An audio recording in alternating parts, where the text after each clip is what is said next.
While there are some situations in life that can be categorized as grey areas, for the most part, we can determine whether a situation is either good or bad rather quickly. Something about a bad or unfair situation makes us feel a certain way. Often it starts when we're young and we see someone get something good that we didn't get. And that's when we begin to let it be known that we've been treated unfairly.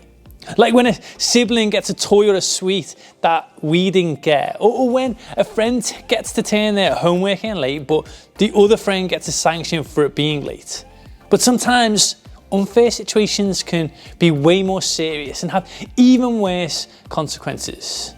We only need to look at the lives of people like Rosa Parks or Martin Luther King Jr. or Nelson Mandela to see how people were treated unfairly when they didn't deserve it. Recently, I watched the series Mr. Bates vs. the Post Office, and you may have seen it, you might not have, but to give you a quick overview, it told a true story about how the post office blamed their workers of stealing and messing up the accounts and book logs. And what was really happening was there was a fault in the system that meant the book logs were wrong and it was no fault of the workers. And you may be thinking, well, that's wrong, but it doesn't seem so bad. But what happened was the post office asked for the money back from the workers who they believed they were owed the money. And it put people in thousands of pounds into debt, and some losing their savings, losing their homes and losing their reputation. Some even went to prison even though they had never done anything wrong, and the post office was trying to cover it all up. And sadly, because of what happened, some people even took their own lives. And they had never done anything wrong. We've been talking about injustice this past couple of weeks, which we've defined as things in our world that are unfair, unequal, and not right. And it's painful to experience injustice, and it can make us all ask, why doesn't somebody do something? What will it take to make this situation shift from bad to good?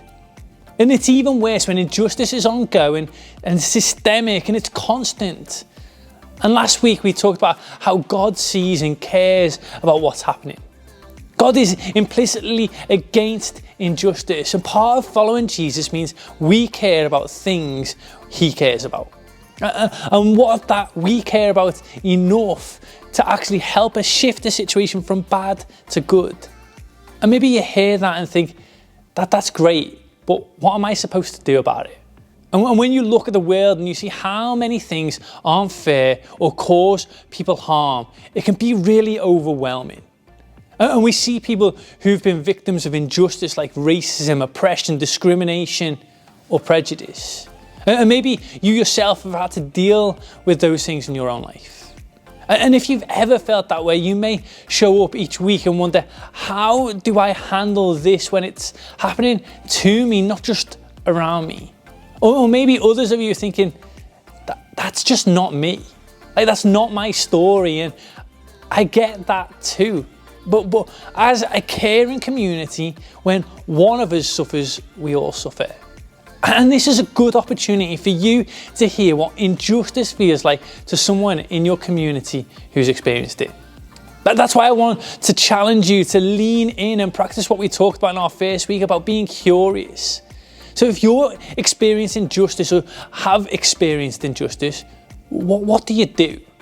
What do you do when you feel like you're in it alone? What do you do when you realize someone in your vicinity has experienced injustice?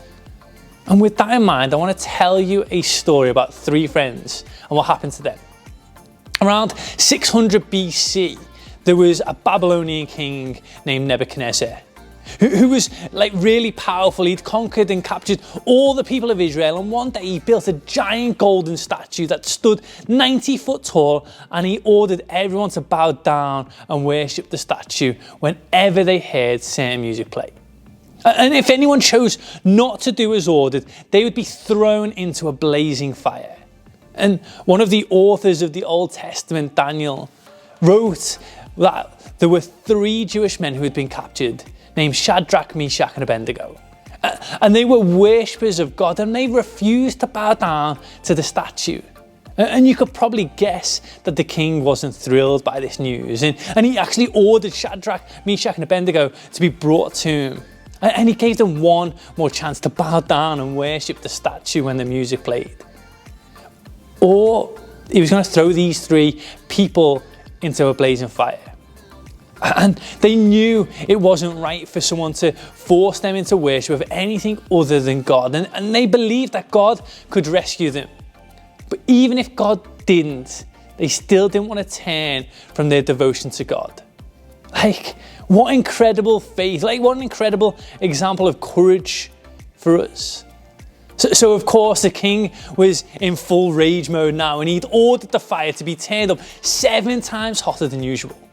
And Shadrach, Meshach, and Abednego, they were tied up, thrown into the fire. And the furnace was so hot that the soldiers who threw them into the fire died simply from coming that close to the flames. Now, look, I think we can agree that this situation is intense and it's unfair. And some of us may know what it feels like to be treated unfairly, to be discriminated against for our skin colour, or to be treated like we are less than because of our family finances, to be held back because of our gender, to be considered less important because of something we have absolutely no control over, or simply to be overlooked at differently because of the city or the place we're from. And if you've experienced injustice, you know it can be scary, frustrating, and sad. And Shadrach, Meshach, and Abednego, I'm sure they felt all those things. But now let's continue with the story. I want you to hear what happened next when these men were in the fire. Then King Nebuchadnezzar leaped to his feet in amazement and asked his advisors, "Weren't there 3 men that were tied up and thrown into the fire?" And they replied, "Certainly, Your Majesty." And he said, "Look, I see 4 men walking around in the fire, unbound and unharmed, and the 4th looks like the son of the gods." Nebuchadnezzar then approached the opening of the blazing furnace and shouted, "Shadrach, Meshach, and Abednego, servants of the Most High God, come out, come here." So Shadrach, Meshach, and Abednego came out of the fire, and the satraps, prefects, governors, royal advisors crowded around them. They saw that the fire had not harmed their bodies, nor was a hair of their head singed. Their robes were not scorched, and there was no smell of fire on them.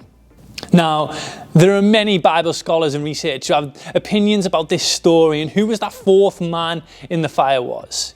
Was he God? Was he Jesus? Was it an angel or someone else? I don't know the answer, but one thing is clear. In the moment of extreme injustice, there were 3 stood up for what was good and what was right. And in doing what was good, God made sure that they were not alone. And they were doing good work, and God did not abandon them to leave them to suffer on their own. And in the same way, when you choose to do good work in spite of injustice, God will work with you and not abandon you. Let's just let that sink in, that God is working with you when you choose to do good work. God cared about Shadrach, Meshach, and Abednego. God cared about their choices to do what was good, standing their ground and standing up for what was right. In the middle of all of that, God made sure they weren't alone in their suffering or their injustice. Did things eventually change? Well, yeah. Did the laws change as a result of the injustice? Yeah. But don't miss what happened while they were suffering. God cared for them. And in the same way, God cares about you and doesn't want you to be alone when you face injustice. Maybe you hear this story and feel the injustice part. Maybe you are so tired and so hurt and so burnt by the things that you've experienced that you don't know where to turn. And I want you to know that you don't have to be alone. God is with you. God hears you. And if you're processing that for the first time, or you just don't know what to do next, here's some steps that I want to consider. The first is talk. Talk to God. God cares more than you realize, and share your feelings of frustration and confusion or hurt. Talk to the leaders here or a trusted adult. And even if you think you won't understand, keep talking until someone does hear you and understands you. The second is ask for help. Talk to your family about getting guidance from professional counselors or mentors, or ask about other resources that might be available to help you process the injustice you're experiencing and begin to heal. Don't underestimate the pain that dealing with injustice can cause. And the third is, don't give up. The guys in that fire didn't give up. And let's be honest, you shouldn't have to do anything about injustice that is affecting you. Others should step up. And generations older than you should have figured this out by now, and it's unfair. And all that is true.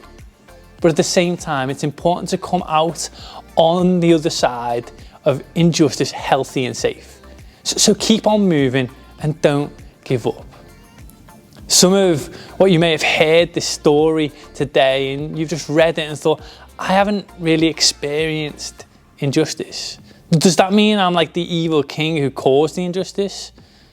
And while that's possible, it could just mean that you're more like the people in the crowd who watched while the injustice was happening, but just did nothing.